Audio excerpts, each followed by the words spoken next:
আচ্ছা, তোমাদের সঙ্গেও কি এমনটা হয়?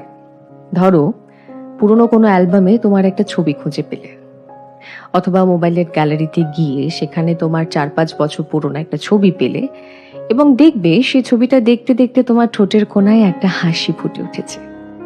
তুমি নিজেই নিজেকে বলছো, আরে বাহ, আমি তো বেশ ছিলাম দেখতে, মাথা ভর্তি চুল, ভালো স্কিন, কত ফিট ছিলাম। আমি যদি আবার আগের মতন হয়ে যেতে পারতাম, আবার যদি ৪-৫ বছর আগেকার সেই সময়টাতে ফিরে যেতে পারতাম, কতটা ভালো হতো, তাই না?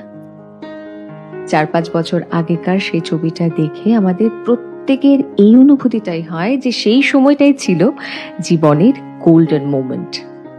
অথচ মজার ব্যাপার হচ্ছে, যখন ৪-৫ বছর আগে সেই ছবিটা ক্লিক করা হচ্ছিল, সে সময় কিন্তু আমরা কেউই জানতাম না যে সেটাই আমাদের জীবনের গোল্ডেন